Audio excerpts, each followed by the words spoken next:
I think that we can all come to a general consensus that society has its own ideals when it comes to beauty, but I just want to challenge that in this video. First, welcome to my channel. Welcome back to my channel. My name is Stephanie. I'm Long Island's eating disorder specialist. I post on this channel twice a week, all about eating disorders, body image issues, and general mental health. So if any of that interests you, please click the subscribe button down below. Also, if you go into my description box, there will be a link to subscribe to my email list. I would encourage you to do so. I send newsletters at the beginning of each week, letting you know what content I have coming out. Additionally, I create resources to go along with many of my videos, so if there's anything for the videos coming out that week, it'll be in that newsletter for you to use to hopefully get the most out of it.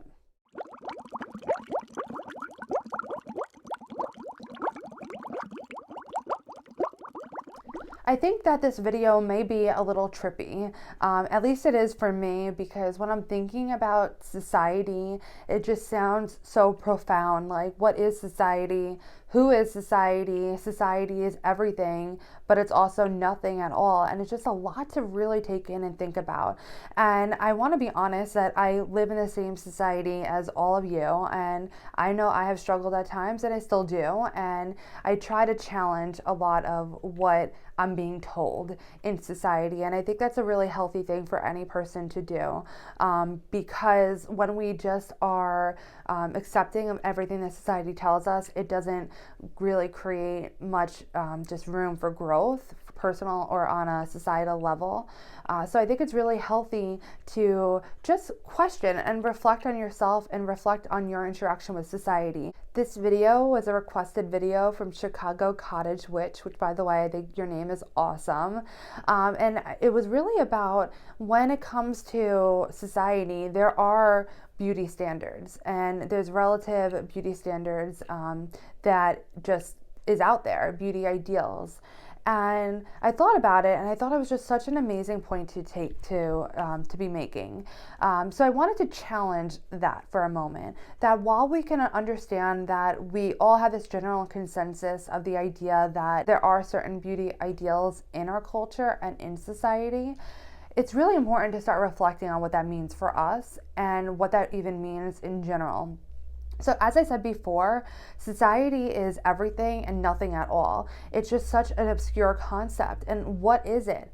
Who is society? Who makes up society? What does our societal ideals come from? Where does it come from? Who does it come from? And I think it's really important to recognize that a lot of our societal ideals tend to come from media and tend to come from people who are quote unquote famous and people who are just more powerful. And that's why, although social media has its downsides, there's also a lot of differing opinions on that, and differing just ideas about what it is that are our beauty ideals, or just anything for that matter. We have a lot of difference in opinion and a lot of different ideas, and that's amazing because it creates a lot of conversation, and that's what any society needs for true growth. So one of the things that you may hear is that we have this general beauty ideal, but I think it's really important to reflect upon the idea that that ideal has really started to change and expand over the course of social media.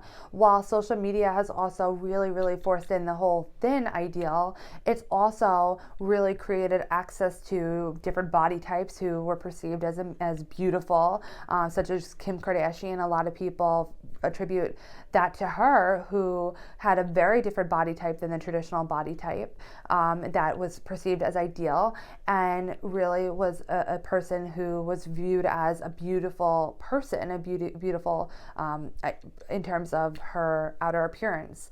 And that's something I think is really important to, and really notable, that really developed at the start of social media. And this is all to say that society may be just this arbitrary thing that we kind of attribute to. It's like this figure that we don't even know. It's like a faceless figure, and we keep saying societal ideals, and this is what it is. And I think it's really hard because we're all falling victim to that. And I talk about that in the video I'm going to be posting in a couple of days, that falling victim is not a good thing. Falling victim is something that's really dangerous for us on a personal level and on a societal level. Another question that I think is really worth reflecting on is what society portrays as the ideals. Does that accurately reflect the general population at an individual and personal level? And I would argue that it's not so much, because it seems as though the things that we are told as society are ideals isn't necessarily, if you just took a random poll of people in your life or people in a mall, I would say that the opinions would be very, very, very diverse in terms of that. So for instance, for beauty standards, as it pertains to women, a lot of men do like different types of shapes and different types of body stature. So some men like taller women, some men like shorter women, some men like women who have a smaller body type, and some men like women who have a little bit more weight to them. And there's just so many different opinions, and vice versa. For women, there's different things that are found attractive for men. Some people really like men who are super built up, and others really are not attracted to that. And that's all okay, and they're all valid. But that's something that I want you to take with you and to challenge that idea that, okay, this is societal's beauty ideal, but where does that come from? If it doesn't accurately reflect the majority of people, then it's just this arbitrary thing. Again, it's like this faceless creature, this faceless thing that we're being told to listen to and believe, and it just doesn't make any sense to me. Another question is, going with this faceless creature, this faceless thing, what does it really matter what society thinks of you? And I know that that's a really difficult question and a really difficult question to swallow, because we all want to be accepted. We are social creatures, human beings, and it's very natural for us to want to be liked and to want to be accepted. However, what is it that is so important for us that this faceless, arbitrary thing of society is something that accepts us and wants us and finds us attractive, finds us worthy, and all of that? It's really something I hope that, it's not an easy question to answer for sure, but I hope that you could just sit with that and reflect on that for yourself.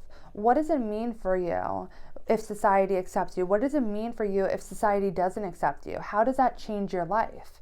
How does that really make an impact on your life? Another question, or a couple of questions, is when it comes to beauty standards, I know that they have this whole movement of, I think it was Tess Holliday, who said, F your beauty standards. And again, I think that it's effing whose beauty standards, who is society. But it's something worthwhile to, when we're talking about beauty standards, is to be really self-aware about how your views of society and its beauty standards affects the way that you feel about yourself, affects the way that you interact with the world.